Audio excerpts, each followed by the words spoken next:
Hoy descubrirás con lujo de detalles toda la historia del Antiguo Testamento hasta el nacimiento del Salvador. Estoy convencido de que, al finalizar este video, tu visión será iluminada por las Sagradas Escrituras y comprenderás la historia completa del pueblo elegido de Dios. Todo comenzó en el principio, cuando únicamente Dios habitaba en la infinitud, siendo eterno sin principio ni fin, el artífice de toda creación sin haber sido creado. Él es la esencia de todo, inmutable a través del tiempo. Al principio, Dios formó los cielos y la tierra. En el sexto día creó al ser humano a imagen de su perfección y a partir del hombre a la mujer. Adán y Eva, en su estado original, eran seres de pura inocencia y perfección, en íntima relación con su Creador, disfrutando del Edén como guardianes de la creación divina. Sin embargo, sucumbieron al pecado, arrastrando a toda la humanidad hacia una profunda caída moral, ya que todos descendemos de Adán. Adán y Eva procrearon a Caín y Abel. Por celos, Caín asesinó a Abel, marcándose así como el primer asesino y fratricida de la humanidad. Más adelante tuvieron a Set, de quien descendió una línea piadosa inclinada hacia Dios. Pese a esto, no pasó mucho antes de que el mundo se corrompiera con maldad y violencia. Ante tal depravación, Dios optó por purificar la tierra mediante un diluvio, salvaguardando únicamente a Noé, un hombre justo, junto a su familia y parejas de cada especie animal, en un arca que ellos mismos construyeron. De los descendientes de Noé, Sem se convirtió en ancestro de las naciones semitas, Cam de las africanas y asiáticas, y Jafet de las europeas. Posteriormente, Dios eligió a una familia para originar a la nación que traería al Mesías al mundo. Llamó a Abraham fuera de Ur de los Caldeos. Este, dejando su hogar y parientes, se transformó en un nómada de fe, construyendo altares al Señor a su paso. Lo acompañaba Lot, quien fue progenitor de los amonitas y moabitas. Con 75 años, Abraham recibió la promesa divina de un hijo que sería el inicio de una extensa descendencia y por quien todas las familias de la tierra serían bendecidas. Tras 11 años sin ver cumplida la promesa, Sara, su esposa, dudó y ofreció a su sierva Agar para concebir a Ismael, ancestro del pueblo árabe, perpetuo adversario de Israel. Cuando Abraham alcanzó los 99 años, Dios le reveló que su descendencia sería tan incontable como las estrellas del cielo y la arena del mar, aunque también predijo que serían esclavos por 430 años. Dios transformó el nombre de Abram, significando exaltado padre, a Abraham, padre de multitudes, aún antes del nacimiento de Isaac, cuando Abraham tenía 100 años y su esposa Sara 90. Isaac, al unirse en matrimonio con Rebeca, quien inicialmente no podía concebir, fue bendecido con 2 hijos gemelos, Esaú y Jacob, después de 20 años. Esaú se convirtió en el progenitor de los edomitas, mientras que Jacob, tras una experiencia transformadora con Dios, donde luchó con un ángel y recibió el nombre de Israel, se convirtió en el padre de los israelitas. Es crucial recordar momentos significativos en la vida de los patriarcas que definieron el curso del pueblo de Dios. Abraham es recordado por su fe indeclinable, especialmente demostrada cuando estuvo dispuesto a sacrificar a Isaac, anticipando futuros sacrificios y mostrando una profunda fe y confianza en Dios.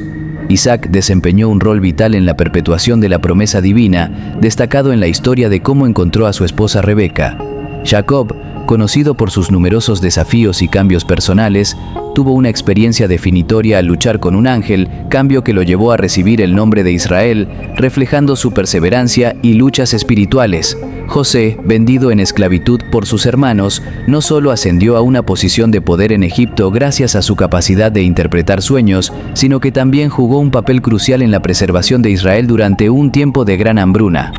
La historia de José es una narrativa de resistencia y la providencia divina, destacando cómo, incluso en situaciones adversas, la fe y la integridad pueden llevar a la redención y salvación. La familia de Jacob se expandió exponencialmente en Egipto, pasando de 70 individuos a convertirse en una gran multitud. La gestión de José durante los años de abundancia y escasez en Egipto no solo aseguró la supervivencia de su familia, sino que también sirvió como un testimonio de la soberanía y providencia de Dios, transformando circunstancias adversas en bendiciones y preservación para su pueblo.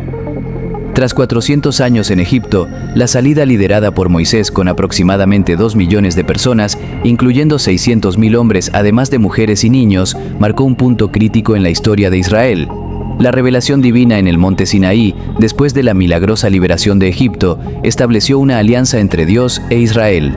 Dios entregó a Moisés las leyes, incluidos los 10 mandamientos, que se convirtieron en la piedra angular moral, civil y ceremonial para el pueblo, así como una extensa serie de leyes que abarcaban desde la adoración y los sacrificios hasta la vida diaria, formando la base de la identidad y práctica religiosa de Israel y sirviendo como un testimonio perdurable de su relación única con Dios.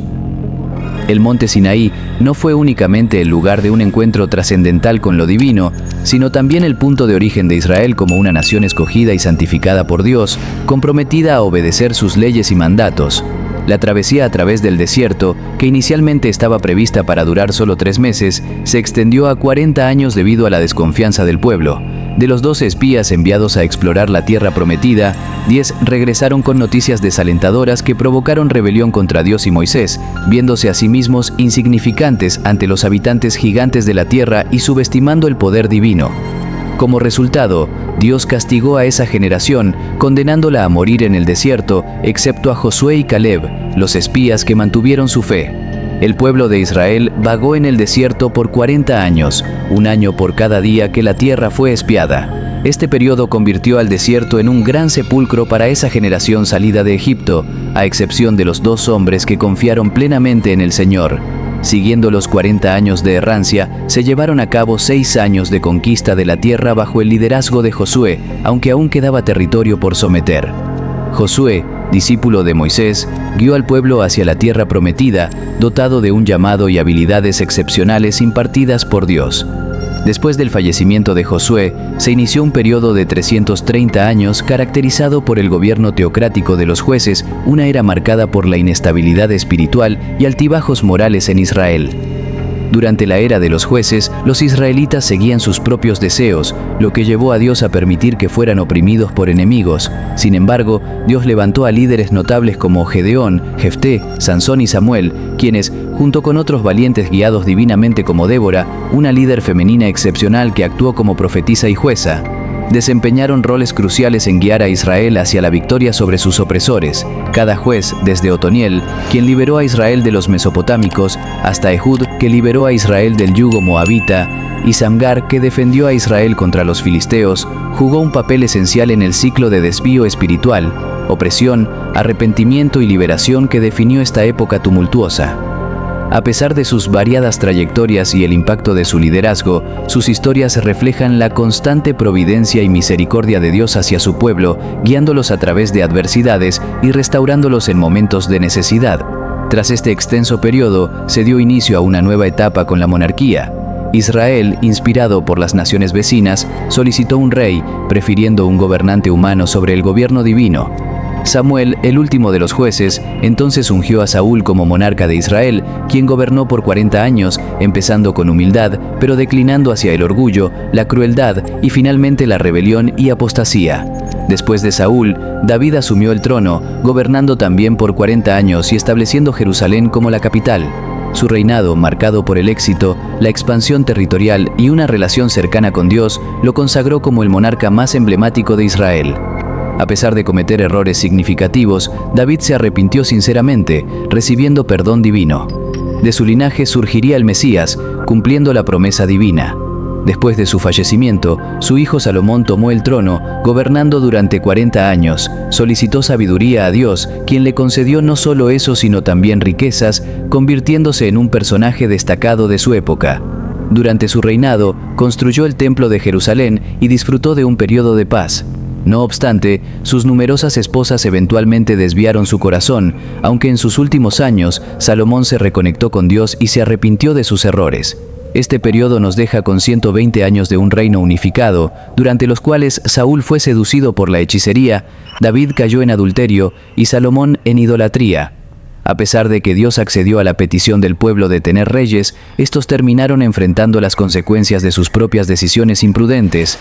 Además de su impacto político y económico, es fundamental reconocer la contribución de Salomón a la literatura de sabiduría y poesía bíblica. Se le atribuye tradicionalmente la autoría de varios textos significativos, enriqueciendo el Antiguo Testamento con su sabiduría divinamente inspirada. Aunque los salmos se asocian principalmente a David, incluyen aportes de Salomón y otros, presentando una diversidad de alabanzas y reflexiones sobre Dios y la experiencia humana. Los proverbios ofrecen lecciones valiosas para el día a día. Eclesiastés contempla la fugacidad de la vida y los esfuerzos humanos, y el Cantar de los Cantares explora el amor romántico con una belleza poética sin igual. Estos textos han inspirado y confortado a creyentes a lo largo de los siglos. Tras la muerte de Salomón, el reino se fracturó debido a la decisión de su hijo Roboam de ignorar las peticiones populares de reducir los impuestos opresivos. La grandiosidad y lujo de la era salomónica, mantenida a costa del esfuerzo de los trabajadores, llevó a un clamor generalizado por cambios.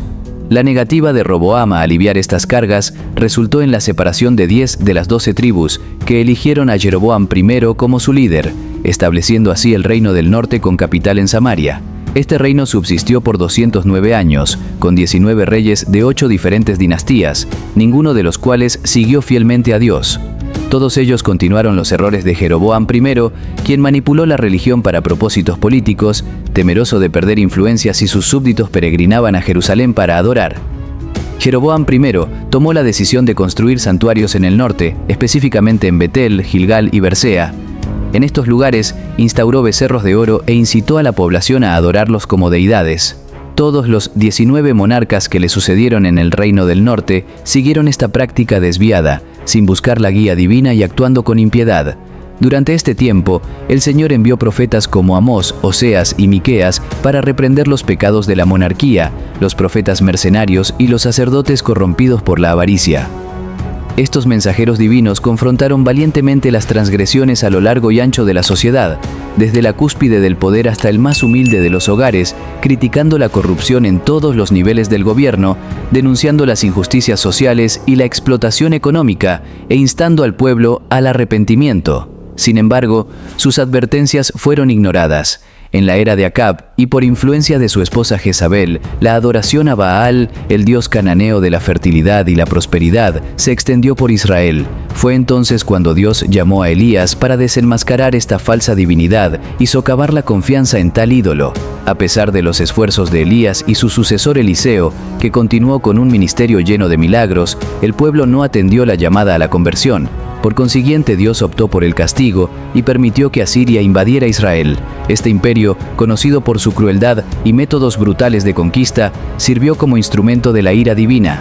Tras someter al reino del norte, el rey asirio Sargón II repobló la región con diversos pueblos para diluir la identidad y resistencia israelita, dando origen a los samaritanos, un grupo étnico mestizo que se convirtió en un tenaz rival de Judá. Por otro lado, el reino del sur, compuesto por las tribus de Benjamín y Judá, fue gobernado por 20 reyes, algunos de los cuales, como Asa, Josafat, Ezequías, Jotam, Usías, Joás y Josías, destacaron por su piedad. Bajo el gobierno de estos reyes justos, la nación no solo prosperó y creció en términos económicos, sino también en los ámbitos moral, social y espiritual. En el reino del sur, para que se cumpliera la profecía de la venida del Mesías de la línea de David, reinó una única dinastía que lideró al pueblo de Judá. Dios llamó a varios profetas, entre ellos Isaías, Miqueas, Joel, Sofonías y Jeremías, para dirigirse a ellos. Sin embargo, Judá se desvió profundamente del camino correcto, ignorando los mandatos divinos. Como resultado, Dios permitió que el ejército babilónico los sometiera, llevando al pueblo de Judá al exilio babilónico. Este periodo de cautiverio duró 70 años, tal como fue profetizado por Jeremías, y se extendió por 345 años hasta que Nabucodonosor atacó Jerusalén, destruyendo el templo y marcando la ciudad con deshonor. Durante el exilio, Dios levantó a profetas como Jeremías, Ezequiel y Daniel. Este tiempo sirvió para purificar al pueblo de la idolatría y fue cuando surgieron las sinagogas. Cumplido el tiempo determinado por Dios, el pueblo de Judá regresó a su tierra, ahora bajo el control del imperio persa. Ciro el Grande, quien había sido mencionado por Dios 200 años antes de su nacimiento, permitió el retorno del pueblo judío a Canaán. El regreso se realizó en 3 oleadas, lideradas respectivamente por Zorobabel, Esdras y Nehemías, enfocándose en la reconstrucción del templo, la enseñanza de la ley y la reconstrucción de las murallas de Jerusalén, así como en la reorganización política y espiritual de la comunidad. Sin embargo, al iniciar la reconstrucción del templo, los judíos enfrentaron oposición. Primero, los samaritanos intentaron unirse a ellos con intenciones desestabilizadoras. Al ser rechazados, optaron por amenazar y luego escribir al rey Artajerjes, acusando falsamente a los judíos de rebelión contra el reino medo-persa. Esto condujo a la suspensión de la construcción del templo por aproximadamente 20 años, periodo durante el cual el pueblo descuidó la obra divina por atender sus intereses personales. En esta época crítica, Dios suscitó a los profetas Ageo y Zacarías, cuyos mensajes motivaron un profundo arrepentimiento y renovado entusiasmo por finalizar el templo. Este despertar espiritual llevó a una revitalización tanto familiar como sacerdotal, reavivando la devoción completa hacia Dios. Un siglo más tarde, emergió una nueva generación, continuando la historia de fe y restauración del pueblo judío. Aunque el pueblo seguía visitando el templo y llevando a cabo sacrificios, había dejado de rendir verdadero honor a Dios. Los sacrificios que ofrecían estaban lejos de ser los mejores, presentando animales enfermos o defectuosos, y despreciaban el servicio sagrado, tratándolo con desdén. La corrupción había permeado también entre los sacerdotes, quienes abandonaron la enseñanza de la palabra divina. Esto tuvo un impacto directo en la estructura familiar, desencadenando una ola de divorcios y un abandono generalizado de la fe, evidenciado en la negligencia hacia los diezmos y otras prácticas devotas. A pesar de estas acciones, el templo seguía siendo un lugar concurrido, aunque el corazón del pueblo estaba distante de Dios. En este contexto, el Señor llamó a Malaquías para instar al arrepentimiento, marcando el fin de los escritos del Antiguo Testamento, 400 años antes del nacimiento de Cristo. Este periodo previo al Nuevo Testamento, conocido como el período intertestamentario o de silencio profético, abarcó 4 siglos, durante los cuales se redactaron textos históricos y religiosos apócrifos, y se tradujo el Antiguo Testamento al griego, creando la Septuaginta. El dominio pasó del imperio medo-persa al griego bajo Alejandro Magno, cuya prematura muerte a los 33 años dejó su imperio dividido entre sus generales. Este cambio propició la expansión de la cultura y el idioma griego, facilitando más tarde la difusión del Evangelio. Entre los sucesores de Alejandro, destacaron los conflictos entre los Ptolomeos de Egipto y los Seleucidas de Siria, con Israel a menudo atrapado en medio. Antíoco Epífanes, un rey seleucida, profanó el templo judío, incitando la rebelión macabea liderada por Judas Macabeo. Con la llegada de los romanos en el año 63 a.C., tras la conquista de Jerusalén por Pompeyo, comenzó una nueva era de dominación. Herodes el Grande, conocido por sus grandes construcciones y su reinado tiránico, marcó este periodo. A su muerte, el reino se dividió entre sus hijos, pero la mala administración de Arquelao en Judea llevó a la intervención romana y la instalación de procuradores, entre ellos Pilato. Este entorno turbulento, marcado por la opresión de los herodianos y el dominio romano, avivó entre el pueblo judío la esperanza mesiánica, un anhelo por la liberación y redención de su opresión. Esta es la historia hasta el nacimiento y ministerio de Jesucristo, que ofrece una esperanza de liberación espiritual y renovación. Si encontraste este relato esclarecedor y de bendición, no dudes en compartirlo, darle me gusta y dejar tu comentario para que otros también puedan beneficiarse de él. Bueno, mis queridos oyentes, hemos llegado al final de nuestro video por el día de hoy, agradeciendo a Dios por habernos dado esta oportunidad y a todos ustedes que hacen posible que nosotros sigamos creando y subiendo contenido que nos edifica a todos. Y recuerda que si este contenido ha sido de tu agrado, pero sobre todo de bendición para tu vida, te invito a que te suscribas a nuestro canal Ecos de Devoción, a que compartas con más personas que tú ames y creas que puedan necesitar este mensaje, y a que des me gusta y hagas tus comentarios para que YouTube vea que el video es bueno y lo recomiende a más personas. Muchas bendiciones para todos y nos vemos en un próximo video, Dios mediante.